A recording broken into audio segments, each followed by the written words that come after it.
అందరికీ నమస్కారం. నా పేరు కస్తూరి వేణుగోపాల్, స్కూల్ అసిస్టెంట్ తెలుగు. 3వ తరగతి తెలుగులో 2వ పాఠం బాల భీముడు. ఈ బాల భీముడి గురించి ఇది మొదటి భాగం. ఈ పార్ట్ 1లో ఇందులోని విశేషాలను కొన్ని మనం ఇప్పుడు తెలుసుకుందాం. పిల్లలు వినడానికి అందరూ సిద్ధంగా ఉన్నారు కదా. మరి 2వ పాఠం బాలభీముడిలో ముందుగా మనకు బొమ్మను చూడండి, ఆలోచించి మాట్లాడండి అనే విషయం ఇక్కడ కనిపిస్తుంది. అందరూ గమనిస్తున్నారు కదా. ఇక్కడ ఒక బొమ్మను ఇచ్చాడు. ఈ బొమ్మను జాగ్రత్తగా పరిశీలించుదాం. ఈ బొమ్మలో ఏమేమి ఉన్నాయో గమనిద్దాం. నాకైతే చెట్లు కనిపిస్తున్నాయి, అలాగే గదా యుద్ధం చేస్తున్న పిల్లలు కనిపిస్తున్నారు. ఇంకా మీకేమేమైనా కనిపిస్తున్నాయేమో ఆలోచించండి. ఈ బొమ్మను జాగ్రత్తగా పరిశీలించిన తర్వాత మనకి కింద ప్రశ్నలకు జవాబులు చెప్పండి అని మనకిక్కడ 3 ప్రశ్నలను ఇచ్చారు. మరి ఈ ప్రశ్నలు ఏమో చూద్దామా ఇప్పుడు. పై బొమ్మలో ఏమేమి కనిపిస్తున్నాయి? ఇంతవరకు నేను చెప్పాను కదా, నాకైతే చెట్లు కనిపిస్తున్నాయి, గదా యుద్ధం చేసే పిల్లలు కనిపిస్తున్నారు. ఇవి కాకుండా మీకు ఇంకా ఏమేం కనిపిస్తున్నాయో జాగ్రత్తగా పరిశీలించండి. వాటన్నిటినీ ఈ ప్రశ్న కింద జవాబులు రాయండి. తర్వాత 2వ ప్రశ్న, బొమ్మలోని సంఘటన ఎక్కడ జరుగుతున్నది? పిల్లలు ఏం చేస్తున్నారు? ఈ బొమ్మలో జరుగుతున్నటువంటి ఈ సంఘటన అంతా, వీరు చేస్తున్న పనులన్నీ ఎక్కడ జరుగుతున్నాయి అని అడుగుతున్నాడు. పిల్లలు ఏం చేస్తున్నారు అని అడుగుతున్నాడు. నాకైతే ఇక్కడ ఒక గురుకులం కనిపిస్తుంది, గురువుగారి పర్ణశాల, గురుకులంలో జరుగుతున్నట్టుగా అనిపిస్తుంది. మరి మీకు పిల్లలు ఏం చేస్తున్నారో ఈ ప్రశ్నకు మాత్రం మీరు సమాధానం ఆలోచించి చెప్పండి, అలాగే రాయండి. తర్వాత 3వ ప్రశ్న, ఈ బొమ్మను చూసి 4 వాక్యాలు చెప్పండి. ఈ బొమ్మ గురించి మనం ఇప్పటిదాకా తెలుసుకుంటున్నాం కదా. ఈ బొమ్మ లోపల గమనించిన విషయాలను 4 వాక్యాలలో మనం రాయాలి.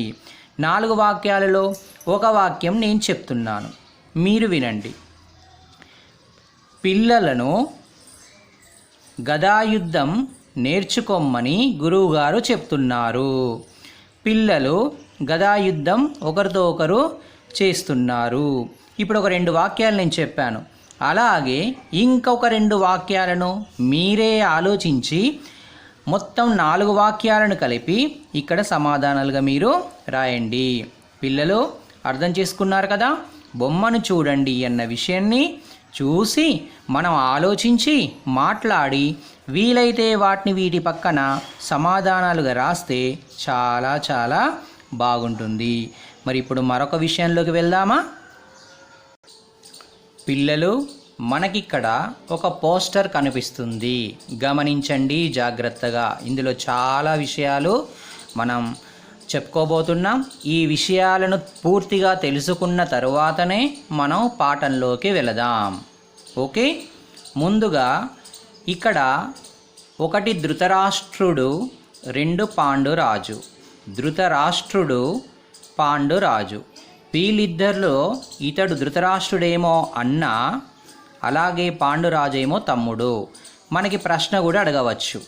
పాండురాజు యొక్క అన్న ధృతరాష్ట్రుడు, ధృతరాష్ట్రుని యొక్క తమ్ముడు పాండురాజు. ఓకే. ఈ పాఠంలో ధృతరాష్ట్రుడు పాండురాజు ఏమవుతారు? అన్నదమ్ములు. ఇది గుర్తుపెట్టుకోవాలి. అయితే ఈ ధృతరాష్ట్రుడు ఉన్నారు చూసాడా, ఈ అన్న, ఇతడు హస్తినాపురము అనే అటువంటి రాజ్యానికి రాజు. హస్తినాపురము అనేటువంటి రాజ్యానికి రాజు ధృతరాష్ట్రుడు.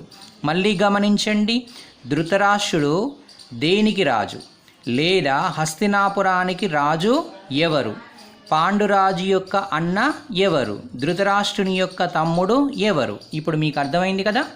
వీళ్ళ యొక్క కుటుంబాలను గురించి, కొడుకుల గురించి మనం ఇప్పుడు తెలుసుకుందాం. ముందుగా పాండురాజు గురించి తెలుసుకుందాం. తమ్ముడైనటువంటి పాండురాజు గురించి మనం తెలుసుకుందాం. పాండురాజు కుంతి. పాండురాజు యొక్క భార్య పేరు కుంతి. అంటే కుంతి భర్త ఎవరు? పాండురాజు అని అర్థం. పాండురాజు కుంతి ఇద్దరు భార్యాభర్తలు. ఓకే, ఈ పాండురాజు కుంతికి ఇక్కడ 5 పేర్లు ఇచ్చాం. వీళ్ళ 5 వీళ్ళ కుమారులు. ఒకటి ధర్మరాజు, రెండవ వాడు భీముడు, మూడవ వాడు అర్జునుడు, నాలుగవ వాడు నకులుడు, 5వ వాడు సహదేవుడు. ఈ 5 కలిపి పంచపాండవులు అని అంటారు. ఇది గుర్తుపెట్టుకోవాలి. అంటే పంచపాండవుల యొక్క తల్లిదండ్రులు ఎవరు అంటే పాండురాజు కుంతి. పాండురాజు కుంతి యొక్క సంతానం ఎవరు అంటే ఈ 5 పంచపాండవులు. పంచపాండవుల పేర్లు ఏమిటి అంటే ధర్మరాజు, భీముడు, అర్జునుడు, నకులుడు, సహదేవుడు. మనం ఇప్పుడు బాలభీముడు అంటున్నాం కదా, ఆ బాలభీముడే ఇక్కడ ఇచ్చినటువంటి ఈ భీముడు. అంటే భీముడు ఎన్నవ వాడు పంచపాండవులలో అంటే 2వ వాడు. భీమునికి అన్న ఎవరు? ధర్మరాజు. భీమునికి తమ్ముళ్ళు ఎవరు? అర్జునుడు, నకులుడు, సహదేవుడు. ఇది గుర్తుపెట్టుకోండి. భీముడు ఎన్నవ వాడు? 2వ వాడు. ఇది గుర్తుపెట్టుకోవాలి. ఇప్పుడు అన్న యొక్క కుటుంబం గురించి తెలుసుకుందాం. ధృతరాష్ట్రుడు గాంధారి. ధృతరాష్ట్రుని యొక్క భార్య పేరు గాంధారి. గాంధారి భర్త పేరు ధృతరాష్ట్రుడు. ధృతరాష్ట్రుడు గాంధారి ఇద్దరు భార్యాభర్తలు. ఓకే, ధృతరాష్ట్రుడు గాంధారికి మొత్తం 100 మంది కొడుకులుంటారు, 100 మంది సంతానం ఉంటారు. మన పాఠంలో ఒక పెద్దవాని పేరు మాత్రమే ఇచ్చారు. అందరికంటే పెద్దవాడు, ఆ పెద్దవాని పేరే దుర్యోధనుడు. ఈ 100 మందిని కలిపి కౌరవులు అంటారు. అంటే పాండురాజు కుమారులేమో పంచపాండవులు, ధృతరాష్ట్రుని కుమారులేమో కౌరవులు. ఇది గుర్తుపెట్టుకోవాలి అందరూ. ఇకపోతే పాండవుల కౌరవుల యొక్క గురువు అంటే వీళ్ళకు విద్యలు నేర్పి ఇంతకుముందు చూసాం కదా, గదా యుద్ధం కావచ్చు, కత్తి యుద్ధం కావచ్చు, ఇంకా ఏదైనా కావచ్చు. అటువంటి విద్యలను పాండవులకు కౌరవులకు నేర్పినటువంటి గురువే ద్రోణాచార్యుడు. ఇది గుర్తుపెట్టుకోవాలి. ఇప్పుడు దీని మీద మనం కొన్ని ఖాళీలను చూద్దాం. ఆ ఖాళీలను మీరు ఇది విన్నారు కదా, ఇప్పుడు జాగ్రత్తగా దీని ఆధారంగా మీరు ఆ ఖాళీలను పూర్తి చేయాలి. ఓకే పిల్లలు, ఇక్కడ మీకోసం ఖాళీలను ఇచ్చాం. ఇప్పుడు మీరు విన్న విషయాలని ఇందులో అడగడం జరుగుతుంది. మొత్తం 9 ఖాళీలు ఇచ్చాం. మరి మీరు చూశారు కదా, ఒక్కసారి వీటి వినండి. హస్తినాపురానికి రాజు డాష్. నేను ఈ ఒక్కదానికి మాత్రం సమాధానం చెప్తాను, ధృతరాష్ట్రుడు. మిగిలినన్ని మీరు ఇదే విధంగా కనుక్కోవాలి. పాండురాజు భార్య పేరు డాష్. పాండవుల పేర్లు వరుసగా డాష్ 1 2 3 4 5 నెంబర్లు వరుసగా రాయాలి. 4 పంచపాండవుల తల్లిదండ్రులు డాష్. ఆ తల్లిదండ్రుల పేర్లు ఇక్కడ రాయాలి. కౌరవులు డాష్ మంది. మనం పంచపాండవులు అంటే 5 అన్నాం కదా, అలాగే కౌరవులు ఎంతమంది అని నేను చెప్పాను, ఇక్కడ సంఖ్య వేయాలి. కౌరవుల తండ్రి డాష్. కౌరవులందరిలో పెద్దవాడు. మనం కౌరవులందరిలో ఒకే ఒకరి పేరు చెప్పుకున్నాం, అతని పేరు ఇక్కడ రాయండి. పాండవుల కౌరవుల గురువు, వాళ్ళకు విద్య నేర్పినటువంటి గురువు ఉన్నాడు కదా, ఆయన పేరు ఇక్కడ రాయండి. పంచపాండవులలో బాలభీముడు ఎన్నవవాడు. మనకు పాండవుల పేర్లు మీరు వరుసగా చెప్తున్నప్పుడు భీముని పేరు ఎన్నవ వాడుగా వచ్చిందో అది ఇక్కడ రాయండి. పిల్లలు గమనించారు కదా, వీటిని చక్కగా మీరు మీ కాపీలో రాసుకొని వీటికి జవాబులన్నీ మీరు రాసి పెట్టుకోండి. ఓకే, ఈ బాలభీముని పాఠంలో మనం ఇక్కడ ఇచ్చినటువంటి అంశాలను గురించి తెలుసుకోబోతున్నాం. మొదటిది భీముడు బండ మీద పడడం. ముందుగా ఈ విషయాన్ని తెలుసుకుంటాం. తర్వాత భీముడు చెట్టు మీద నుంచి కౌరవులను పడగొట్టడం. మూడవది భీమునికి దుర్యోధనుడు విషాహారాన్ని తినిపించడం. 4 భీమ దుర్యోధన బలపరీక్షలో భీముడే గెలవడం. ఈ 4 అంశాలే ఈ పాఠంలో ఉంటాయి. కాబట్టి వీటిని వరుస క్రమంలో మనం తెలుసుకుంటూ ముందుకు వెళదాం. బాలభీముడు బండ మీద పడడం. ఈ అంశాన్ని మరి పుస్తకంలో చూద్దామా? అందరూ సిద్ధంగా ఉన్నారు కదా? ఒకరోజు కుంతీదేవి తన కొడుకును భుజం మీద ఎత్తుకొని పూల తోటకు పోయింది. ఎవరు పూల తోటకు వెళ్ళినటువంటి వారు? కుంతీదేవి వెళ్ళింది. ఎవరిని తీసుకుని వెళ్ళింది? తన కొడుకును. ఇక్కడ తన కొడుకు అంటే ఈ పాఠం ఎవరి గురించి ఉంది?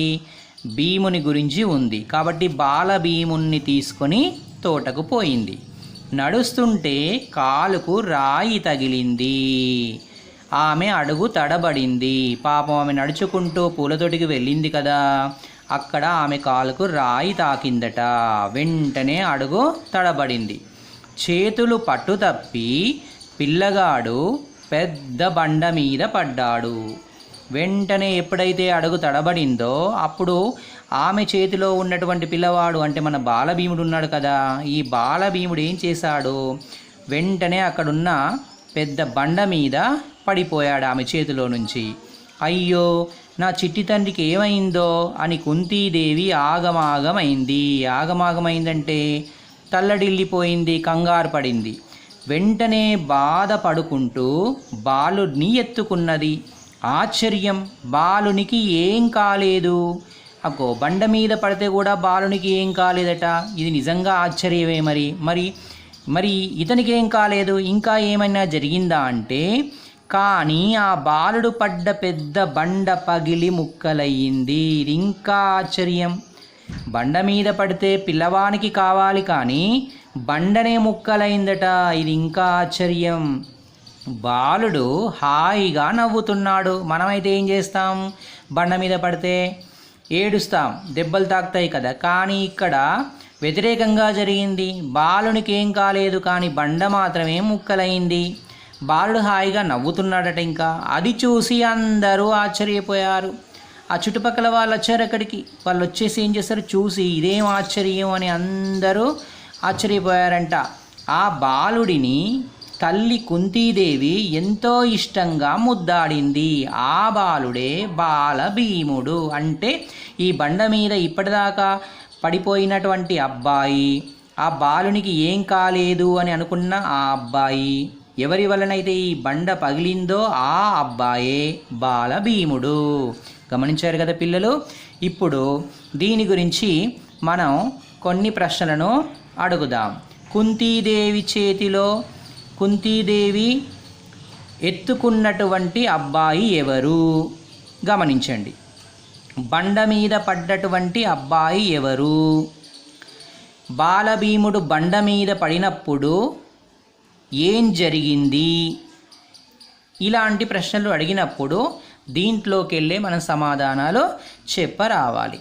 కాబట్టి గుర్తుపెట్టుకోండి పిల్లలు, ఆ బండ మీద పడినటువంటి అబ్బాయే బాలభీముడు అని ఇక్కడ దాకా చాలా చక్కగా పదానికి మంచిగా విడగొట్టుకుంటూ చక్కగా ఈ పాఠాన్ని ఇక్కడి వరకు చదవండి. ఒకసారి దీనికి సంబంధించిన చిత్రాన్ని కూడా మనం చూద్దాం. మరి చూసారా? ఇక్కడ పిల్లలు, ఈవిడనే కుంతీదేవి. కుంతీదేవి భుజం మీద ఎత్తుకున్నటువంటి అబ్బాయే బాలభీముడు. ఈ బాలభీముడు ఏం చేశాడు? ఈవిడ నడుచుకుంటూ వెళ్ళినప్పుడు కాలికి రాయి తాకింది కదా. ఆ బాలుడు ఇక్కడున్నటువంటి ఈ బండ మీద పడిపోయాడు.